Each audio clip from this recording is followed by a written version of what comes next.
Jail में बंद gangster Lawrence Bishnoi को बड़ा झटका लगा। उसके भाई अनमोल बिश्नोई को आज अमेरिका से दिल्ली लाया जा रहा है। दिल्ली पहुंचते ही उसे गिरफ्तार कर लिया जाएगा।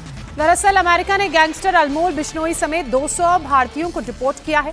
एनआईए की टीम अनमोल बिश्नोई को लेकर निकल चुकी है और अगले 1 घंटे में अनमोल बिश्नोई दिल्ली पहुंच जाएगा।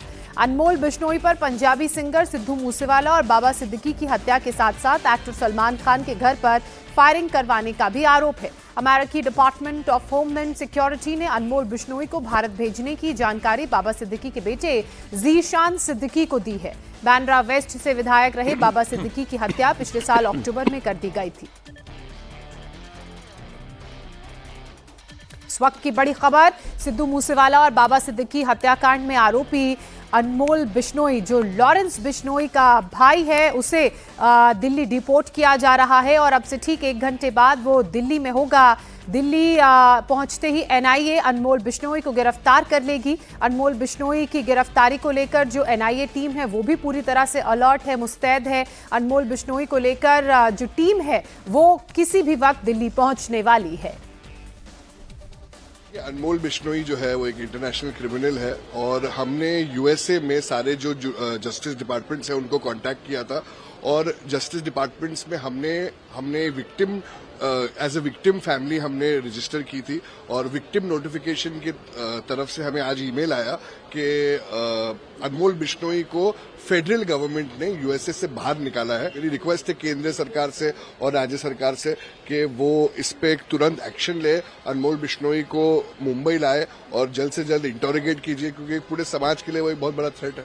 महाराष्ट्र के डिप्टी सीएम एकनाथ शिंदे ने अनमोल बिश्नोई के डिपोर्टेशन को लेकर कहा कि पीएम मोदी और गृहमंत्री अमित शाह इस देश के किसी भी दुश्मन को छोड़ने वाले नहीं हैं। प्रधानमंत्री नरेंद्र मोदी जी और गृह मंत्री अमित भाई, ये देश का दुश्मन कोई भी हो उसको छोड़ेंगे नहीं।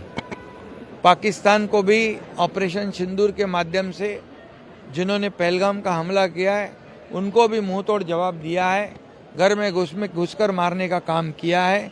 ये नया भारत है, इसलिए इस देश में हमारे किसी भी राज्य में ऐसी कोई भी दुर्घटना हो तो आरोपी कोई भी हो, कहीं भी हो, उसको ढूंढ कर लाने का काम सरकार करेगी।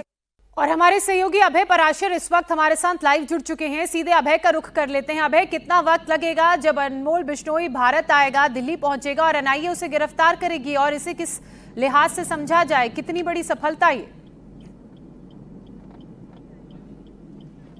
देखिए जोसेफ, बहुत बड़ी सफलता है। जहां तक समय की आपने बात की, लगभग 10:30 बजे के आसपास T3 पर एयरपोर्ट पर लैंड होगी फ्लाइट और 11 बजे के आसपास इसको एनआईए की टीम बाहर लेकर पहुंचेगी। असल में अनमोल बिश्नोई की गिरफ्तारी बहुत अहम इसलिए है कि ना केवल बाबा सिद्दीकी केस की हम बात करें, बाबा सिद्दीकी की जो हत्या हुई थी उसमें पूरी कॉन्स्पिरेसी जो है वो अनमोल बिश्नोई ने रची थी और जो तमाम तरीके के ऑडियो से जिम्मेदारी थी वो भी निकलकर सामने आई थी। इसके अलावा सलमान खान की घर की रेकी वो कई बार लॉरेंस बिश्नोई ने करवाई है, जिसमें अनमोल बिश्नोई का अहम रोल रहा है। दिल्ली के कई कारोबारियों को धमकी देना, फिरौती लेना, कुछ अलग अलग स्टेट्स के कारोबारियों को धमकी देना, फिरौती लेना, इसके साथ ही सिद्धू मूसेवाला हत्याकांड, सबसे अहम सिद्धू मूसेवाला हत्याकांड जो था उसके अंदर पूरी एक कॉन्स्पिरेसी रची गई, जिसमें लॉरेंस बिश्नोई के भाई अनमोल बिश्नोई ने मिलकर पूरा प्लान किया, शूटर्स हायर किए, कहां कहां किस तरीके से रेकी करनी है, ये तमाम चीजें करी।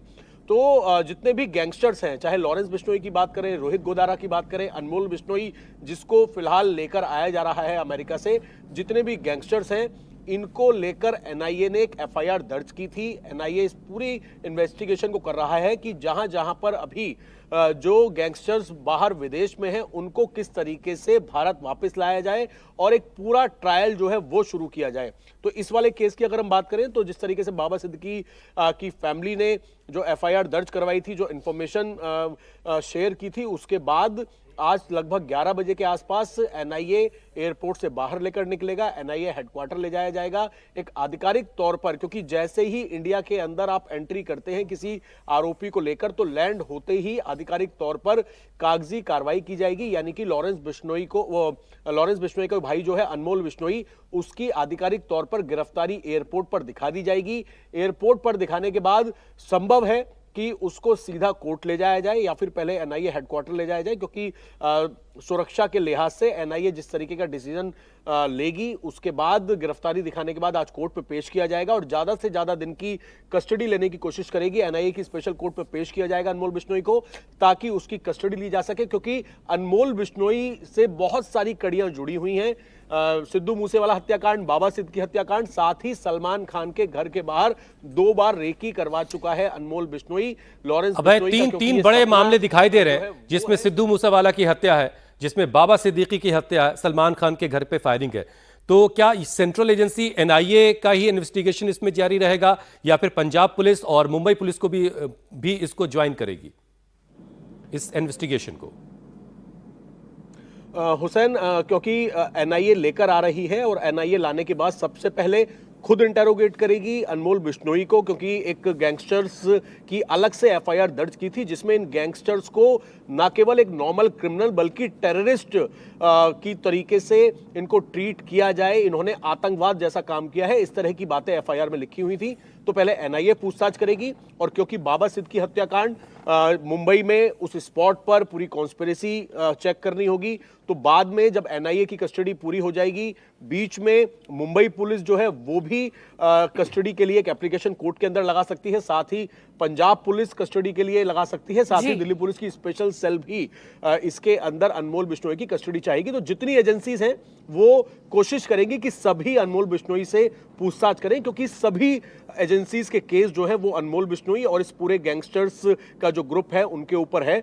तो आज एनआईए पहले कस्टडी लेगी और फिर धीरे धीरे दूसरी स्टेट्स भी अनमोल बिश्नोई से लेकिन क्या स्टैंडर्ड ऑपरेटिंग प्रोसीजर रहेगा वो अभय ने आपको बता दिया है। जैसे ही दिल्ली में फ्लाइट लैंड होगी उसके बाद एनआईए की टीम गिरफ्तारी करेगी। अब देखना यह है कि एनआईए दफ्तर लेकर जाती है या सीधे कोर्ट में पेश किया जाएगा, उसकी अपडेट हम आगे भी आपको देते रहेंगे। फिलहाल अभय शुक्रिया आपका। दिल्ली ब्लास्ट की जांच में अब नए किरदारों की एंट्री हो रही है और इनकी गिरफ्तारी की जा रही है। ईडी ने अल फलाह यूनिवर्सिटी के संस्थापक जवाद सिद्दीकी को गिरफ्तार किया है।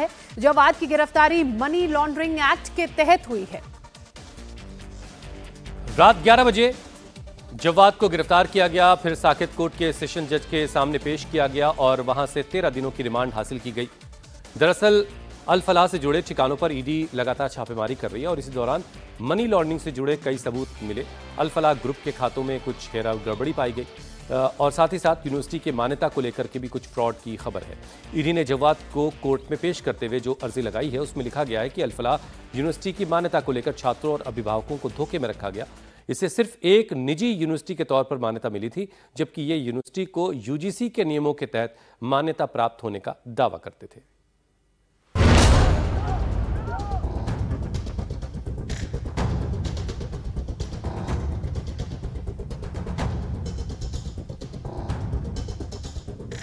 सत्रह घंटे की छापेमारी और पूछताछ के बाद अल फलाह ग्रुप के चेयरमैन जवाद अहमद सिद्दीकी को ईडी ने गिरफ्तार कर लिया।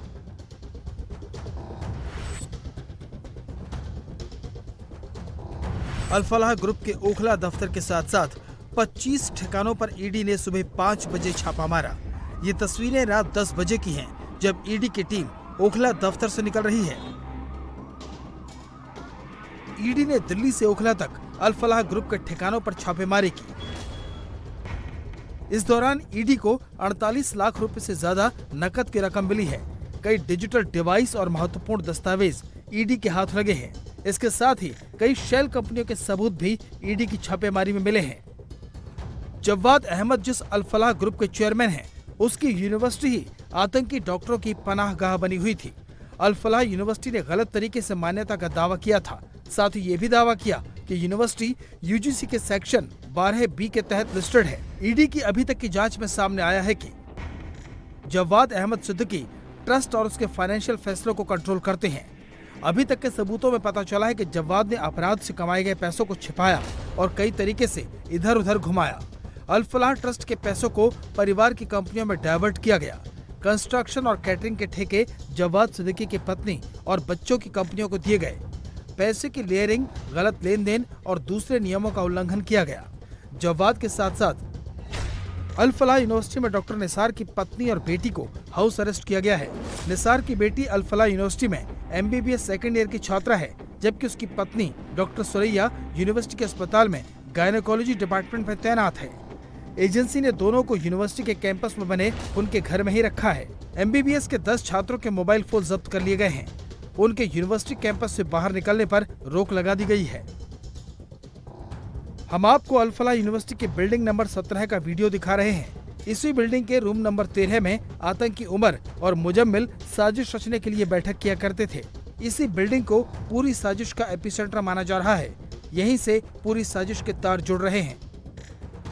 मंगलवार को यूनिवर्सिटी में ईडी, NIA, दिल्ली पुलिस के स्पेशल सेल की टीमें पहुंची और एक एक चीज चेक की।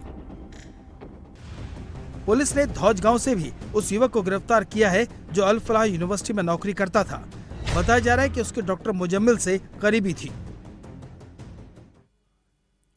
तो एक बड़ी गिरफ्तारी इस मामले में हुई है। अल फलाह यूनिवर्सिटी के संस्थापक को गिरफ्तार किया गया है। अतुल हमारे सहयोगी इस वक्त हमारे साथ दिल्ली से लाइव जुड़ चुके हैं। सीधे अतुल का रुख कर लेते हैं। अतुल, ये जो गिरफ्तारी हुई है किस आधार पर हुई है, कब इस गिरफ्तारी को अंजाम दिया गया, और कुछ मनी ट्रेल को लेकर भी बातें सामने आ रही हैं, कुछ अनियमितताएं इस अल फलाह यूनिवर्सिटी में देखी गई हैं? देखिए, बिल्कुल जो ईडी जब इन्वेस्टिगेशन करती है तो पूरा जो PMLA के तहत ही पूरी जांच की गई। FIR जो थी, जो FIR जो दिल्ली पुलिस की क्राइम ब्रांच ने दर्ज की थी, उसके आधार पर ईडी ने इस पूरे मामले के अंदर ECIR दर्ज की थी। और कल हमने देखा कि जब ईडी एक्टिव होती है तो एक साथ 25 ठिकानों पर इन पूरी यूनिवर्सिटी, इनके जो काम करने वाले लोग हैं, जो भी इनको संचालन करते हैं, उनके ठिकानों पर। और जो ईडी ने अपनी इन्वेस्टिगेशन में पाया कि वित्तीय जांच जो थी पूरी, जो अल फलाह चैरिटेबल ट्रस्ट और उसके जुड़े संस्थान जो है, उसमें बड़े स्तर पर कथित गड़बड़ियों का खुलासा हुआ था, ये ईडी ने बताया। इसके अलावा जांच में यह भी सामने आया कि जो बैंक खाते और ITR है वो एक ही पैन, यानी कि जो पैन नंबर था वो AAATA 0235F पर चलते हैं, जिसमें स्पष्ट था कि आर्थिक नियंत्रण जो है वो एक ही ट्रस्ट कर रहा था। जब पूरी इन्वेस्टिगेशन जब ईडी कर रही थी तो उसमें खुलासा हुआ कि जो ITR है उसमें भी कई चौंकाने वाली चीजें सामने आई। जांच जो ईडी है उसमें पता लगा कि जो फाइनेंशियल ईयर, और अब जो रिमांड हासिल की है ईडी ने 13 दिनों की, उसमें और पूछताछ के बाद कुछ और नई बातें भी सामने आ सकती हैं। बहुत शुक्रिया अतुल हमारे साथ जुड़ने के लिए। दिल्ली कार ब्लास्ट की जांच कर रही NIA का दायरा लगातार बढ़ता जा रहा है। NIA ने जैश के यूपी लिंक के नए सिरे से पड़ताल शुरू की है। NIA की टीम ने लखनऊ की रहने वाली डॉक्टर शाहीन और उसके भाई डॉक्टर परवेज के ठिकानों से बरामद दस्तावेजों को खंगाला और उनके करीबियों से पूछताछ की। साथ ही उत्तर प्रदेश ATS की टीम ने लखनऊ के उस एरा मेडिकल कॉलेज में पूछताछ की है जहां शाहीन पढ़ाया करती थी। जिन छात्रों को शाहीन ने पढ़ाया उनसे भी पूछताछ की जा रही है। परवेज जिन छात्रों को पढ़ाता था उनकी भी डिटेल ली जा रही है। खास तौर पर जो छात्र जम्मू कश्मीर के रहने वाले हैं और जिन्हें शाहीन या परवेज पढ़ाते थे, उन पर खास नजर रखी जा रही है। इसके साथ ही जांच एजेंसियां ये भी पता लगाने में जुटी हुई हैं कि अपनी शुरुआती नौकरी के दौरान परवेज अयोध्या में किन किन लोगों के संपर्क में रहा, क्योंकि आतंकियों की लिस्ट में अयोध्या भी शामिल था। दिल्ली ब्लास्ट केस में बड़ा खुलासा हुआ है और यह खुलासा हुआ है सहारनपुर से गिरफ्तार डॉक्टर अदील अहमद डार के मोबाइल से। सूत्रों के मुताबिक अदील अहमद डार के मोबाइल में कई कश्मीरी लड़कियों के फोटोज, वीडियोज मिले हैं और यह शक जताया जा रहा है कि अदील दूसरे डॉक्टर्स और लोगों को हनी ट्रैप करने की तैयारी कर रहा था। दरअसल डॉक्टर अदील को सहारनपुर शहर के बाहरी इलाकों में जमीन चाहिए थी। इसके लिए वो कई लोगों को अपने जाल में फंसाने की तैयारी कर रहा था।